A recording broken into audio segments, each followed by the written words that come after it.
हर हर महादेव। मैं संतोष सिंह एक कथा लाया हूँ। अगर मेरी कथा अच्छा लगे तो लाइक करें, शेयर करें, कमेंट करें, सब्सक्राइब करें। बहुत समय पहले की बात है। किसी नगर में एक राजा राज करता था। वो बहुत प्रतापी था। वो आए दिन गरीबों का सहायता करता था। राजा नित्य प्रतिदिन मंदिर में भगवान दर्शन करने जाता था। राजा शिव गुरु का बहुत बड़ा भक्त था। भोलेनाथ का परम भक्त था। राजा बिना पूजा पाठ किए कुछ नहीं खाता था और रानी तो बहुत मलिनता के साथ रहती थी। रानी ना स्नान करती थी, ना पूजा पाठ करती थी, ना दान दक्षिणा देती थी। एक समय की बात है, राजा शिकार खेलने वन को चले गए। घर पर रानी और दासी थी। तो उसी समय शिवजी एक साधु के रूप में आए और रानी के दरवाजे पर खड़े होकर बोले, भिक्षान देही, भिक्षान देही। तब दासी जाकर रानी से बोलती है कि महारानी जी, द्वार पर एक साधु आए हैं। रानी तब अपनी दासी से कहती है, जाकर तू साधु से कहना कि मैं कुछ काम कर रही हूँ। दासी साधु से कहती है कि हे साधु महाराज, रानी जी अभी कुछ काम में व्यस्त है। तो साधु महाराज वहाँ से चले गए और उनके जाते ही राजा का घर मानिए कि भूचाल आ गया।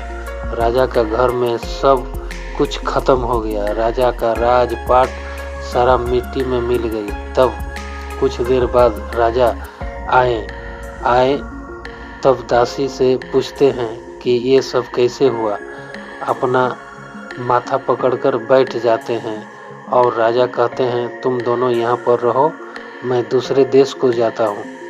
राजा दूसरे देश को चले गए। रानी और दासी रोने लगी। ऐसे ही कुछ दिन बीत जाने के बाद रानी की बहन रानी से मिलने आती है और सब समाचार लेती है। रानी की बहन कहती है, बहन मुझे बहुत दुख हुआ, लेकिन एक बात कहती हूँ, वैसा करेगी तो शिव गुरु बहुत प्रसन्न होंगे और भोलेनाथ की दया से तुम्हारा सारा संपत्ति फिर से आ जाएगा। रानी कहती है, बहन बोल, मैं जरूर करूँगी। तब रानी की बहन कहती है कि शिव गुरु का 3 सूत्र का पालन करना होगा। पहला सूत्र में दया मांगना है, दूसरा सूत्र में शिव जी का चर्चा करना है, तीसरा सूत्र में 108 बार नमः शिवाय से प्रणाम करना है। तब रानी और दासी बोली,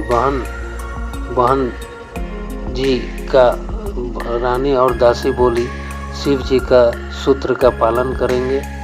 और रानी की बहन अपने घर चली गई। उस दिन से रानी और दासी सच्चे मन से शिव गुरु का पूजा पाठ करने लगी और कुछ दिन बाद महादेव जी की कृपा से रानी के पहले जैसा धन हो गया।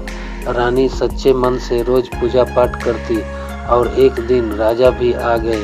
तब राजा बहुत प्रसन्न हुए। तब राजा निश्चय करते हैं, अब हर सोमवार को शिव गुरु का चर्चा करेंगे। और राजा, रानी और दासी शिव जी को प्रणाम करते हैं और सब हंसी खुशी रहने लगते हैं। तो इस तरह कथा समाप्त होता है। हर हर महादेव।